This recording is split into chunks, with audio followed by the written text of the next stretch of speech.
Shalom. Selamat sahabat Bapak Ibu yang terkasih di dalam Tuhan. Senang kita boleh berjumpa kembali pada sahabat ini. Bapak Ibu, apakah Anda sudah bersaksi? Apakah Anda sudah menginjil? Apakah Anda sudah membagikan iman Anda? Namun, belum ada jiwa yang kita menangkan bagi Tuhan. Pelajaran sekolah sahabat kita pada sahabat ini akan menolong kita langkah yang efektif di dalam kita menjangkau jiwa bagi Tuhan. Namun sebelumnya saya mengundang kita untuk bersatu di dalam doa.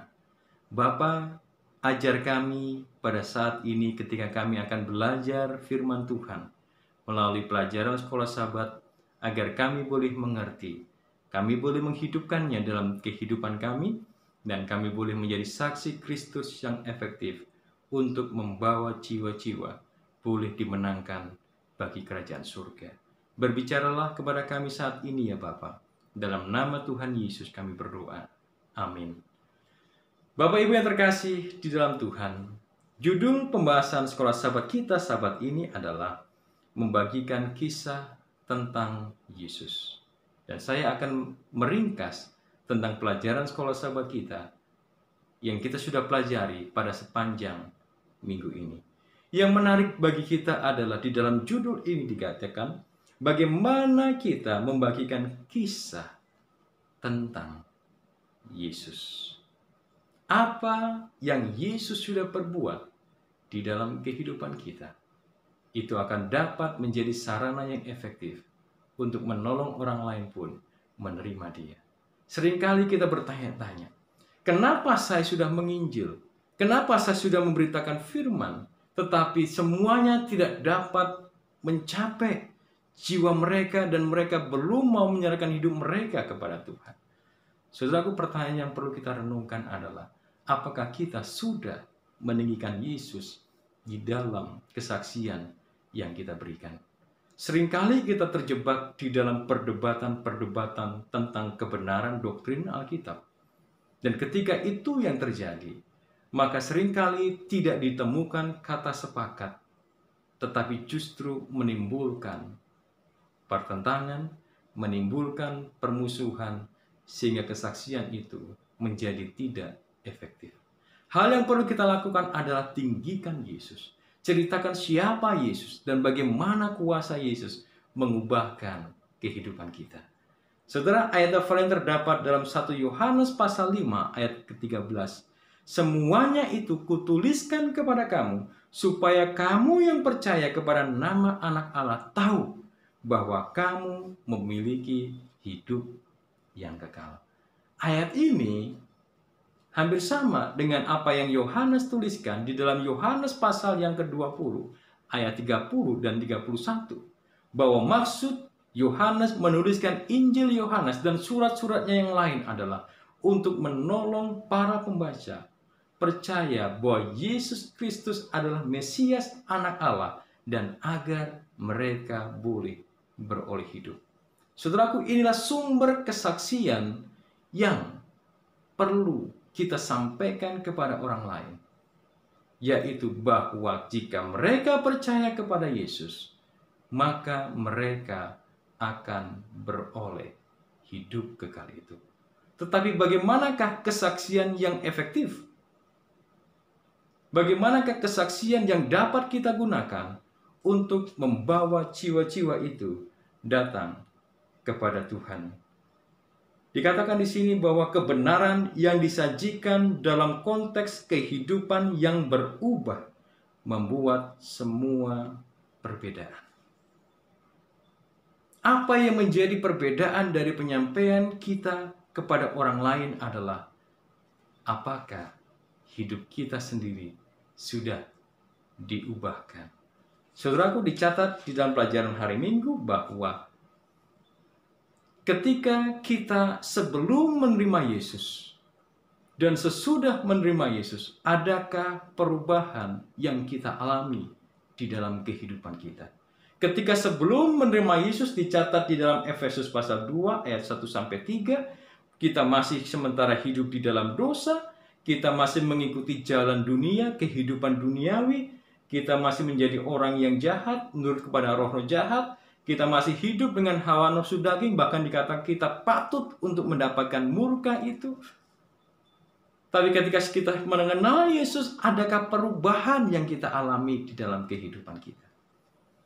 Saudara, statement yang mengatakan bahwa seorang nabi ditolak di negeri asalnya, itu memberitahukan kepada kita bahwa tidak mudah untuk dapat kita menginjil kepada orang-orang yang mengenal kita dengan baik. Kalau kita menyampaikan kabar kepada seseorang, kamu harus bertobat, terima Yesus. Kalau terima Yesus, maka hidupmu akan diubahkan. Tetapi sementara kita menyaksikan itu, dan mereka melihat bahwa kehidupan kita sendiri belum diubahkan, tidakkah itu menjadi penghalang bagi mereka untuk menerima Yesus dan diubahkan? Dan bukankah itu yang terjadi dengan sejarah mengenai Mahatma Gandhi? Ketika dia rindu untuk menerima Yesus sebagai Tuhan dan Juru Selamat, tetapi manakala dia melihat kehidupan orang Kristen tidak sesuai dengan apa yang Yesus ajarkan, maka itu kemudian menjadi penghalang bagi dia dan orang-orang India untuk menerima Kristus. Saudaraku, hal yang perlu kita perhatikan dan kita catat pada saat ini adalah apakah hidup kita sudah diubahkan. Dan bila mana kehidupan kita sudah diubahkan ketika kita menerima Yesus, maka itu menjadi kesaksian yang efektif. Coba kita melihat tentang kisah tentang Yohanes dan Yakobus. Dua orang murid Yesus, dua bersaudara yang mereka dicatat di Alkitab. Yesus mengatakan bahwa mereka adalah Boanerges, anak-anak guru, karena sifat-sifat mereka yang pemarah. Dan coba kita bayangkan seandainya mereka dalam kondisi yang masih suka marah, suka menghakimi orang lain, dan mereka kemudian mewartakan Injil, mengajar orang lain tentang kasih, tentang kebaikan. Saudara, tidakkah mereka akan ditertawakan oleh orang-orang yang mendengarkan pengakuan mereka? Tidakkah orang-orang lain akan mengatakan no action, talk only? Tidakkah orang akan mengatakan omong kosong, hidupmu saja belum diubahkan? Tapi kita bersyukur bahwa kita bisa melihat bahwa Yohanes ketika dia mengenal Yesus, dia diubahkan. Dalam 1 Yohanes pasal 1 ayat 1 sampai 4 kita bisa melihat bagaimana pengalaman Yohanes bersama dengan Yesus. Dia mendengar, dikatakan dia melihat, dia meraba, dan itulah yang dia saksikan. Ketika dia berhubungan dengan Yesus, bergaul dengan Yesus, dia tahu betul apa yang Yesus sampaikan. Maka itulah yang dia saksikan kepada orang lain. Dan itulah sebabnya setelah dia mengenal Yesus dengan betul, maka dia diubahkan. Yang tadinya adalah anak-anak guru, yang tadinya adalah Boanerges, si pemarah itu, tetapi kemudian dia diubahkan. Dan tulisan-tulisan Yohanes memberitahukan kepada kita bagaimana satu kehidupan yang diubahkan dari Yohanes yang pemarah menjadi Yohanes yang kekasih. Bagaimana kata-kata yang dia tuliskan adalah berbicara tentang kasih. Kenapa itu terjadi? Karena dia merasakan kasih Allah di dalam hidupnya. Kasih Allah yang mengubahkan kehidupannya. Dan itulah yang membuat dia berubah, mewartakan kasih Allah kepada orang-orang yang belum mengenal akan kebenaran. Dicatat di sini bahwa kesaksian terbesar kekristenan adalah kehidupan yang dapat diubahkan. Kita mewartakan doktrin betul, tetapi akan susah untuk diterima seseorang apabila hidup kita belum diubahkan. Hal yang sama terjadi juga dengan orang gila yang ada di kuburan di Gadara itu. Ketika dia masih kerasukan roh-roh jahat, maka mereka menjadi sosok yang sangat menakutkan bagi masyarakat di sekitarnya. Kenapa?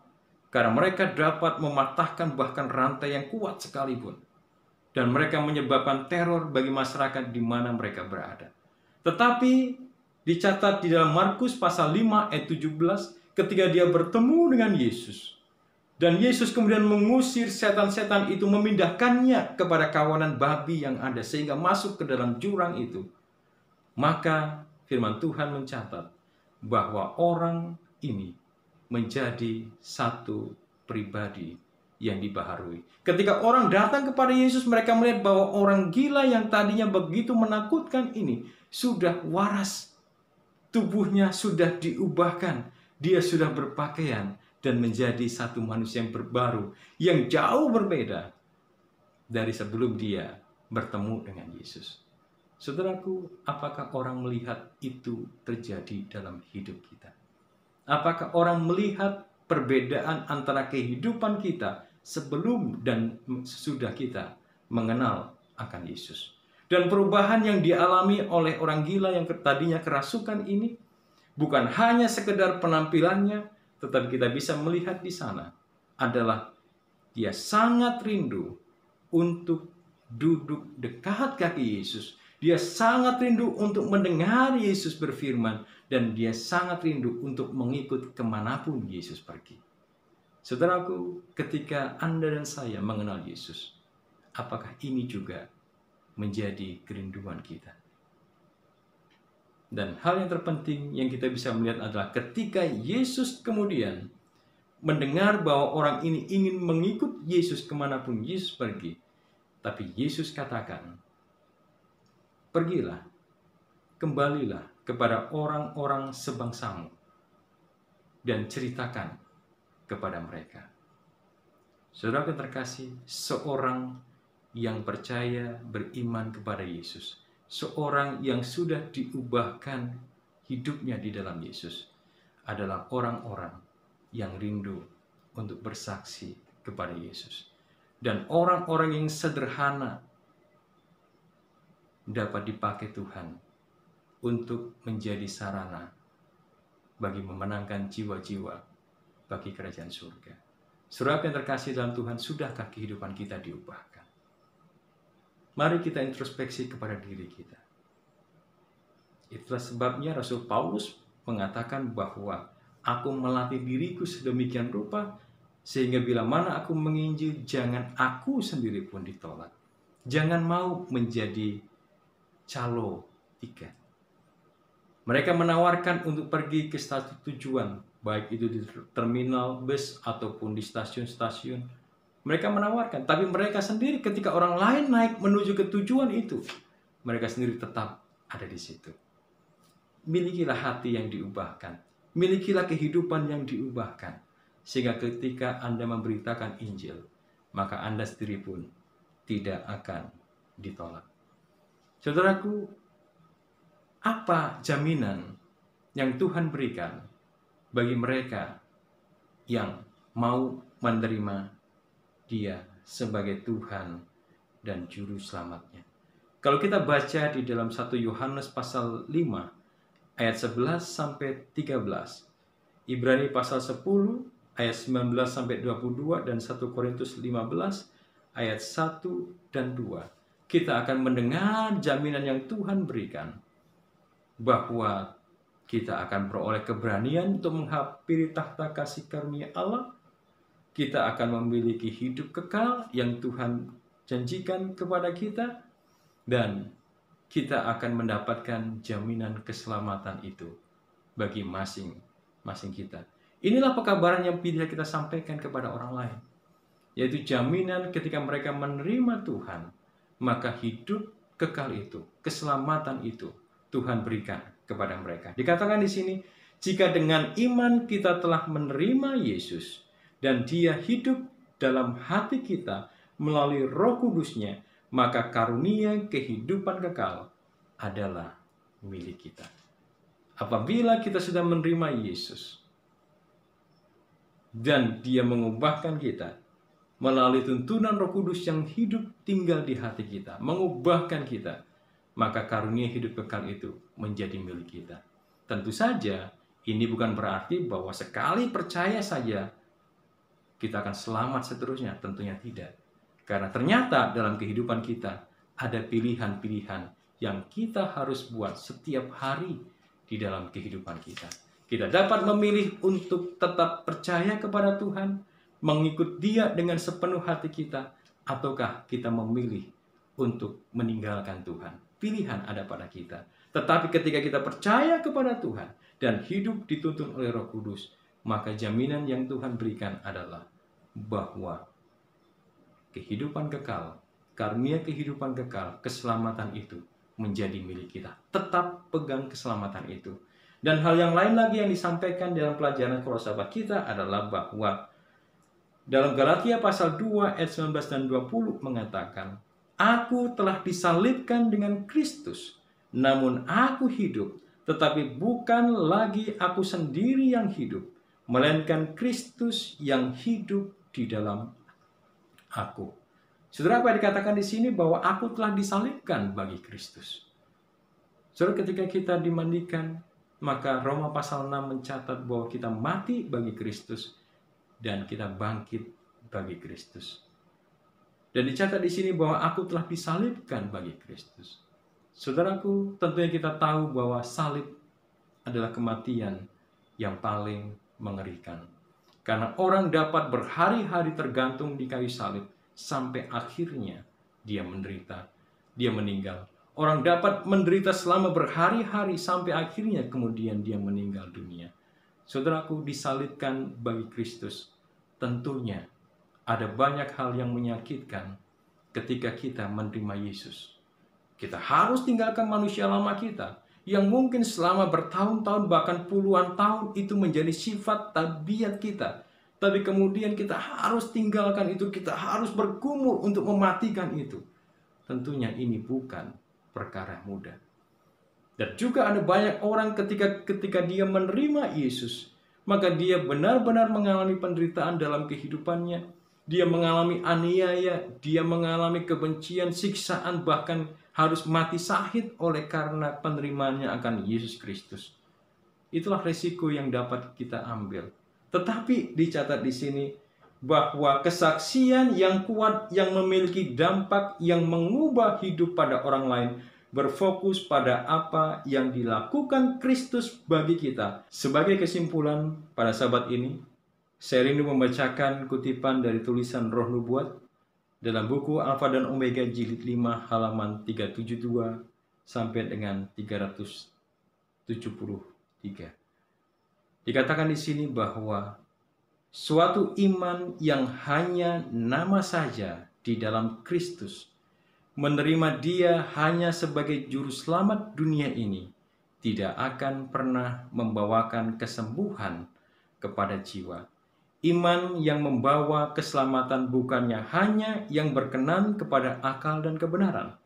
Tidaklah cukup hanya percaya tentang Kristus. Kita harus percaya di dalam Dia.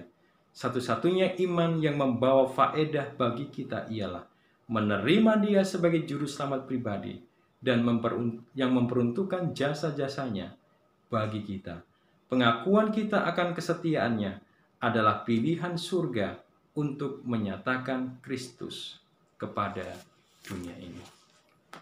Bapak Ibu yang terkasih dalam Tuhan, milikilah kehidupan Kristus itu dalam kehidupan. Rasakan bagaimana kuasa firman Tuhan mengubahkan kehidupan kita. Dan ketika itu menjadi bagian kita. Ketika kita ceritakan kepada orang lain bagaimana Kristus yang mengubahkan kehidupan kita. Kristus yang memberikan jaminan kehidupan kekal itu bagi kita. Maka orang dapat melihat melalui kehidupan kita. Dan hidup kita dapat bersuara, dapat bersaksi lebih nyaring daripada sekedar perkataan kita. Dengan kehidupan yang diubahkan, kita akan dapat menolong orang lain untuk percaya kepada Allah yang kita sembah dan menerima Dia sebagai Tuhan dan Juru Selamat mereka. Tuhan memberkati kita sahabat ini, dan kita akan boleh menjadi saksi Tuhan kepada siapapun juga orang-orang yang ada di sekitar kita. Tuhan memberkati.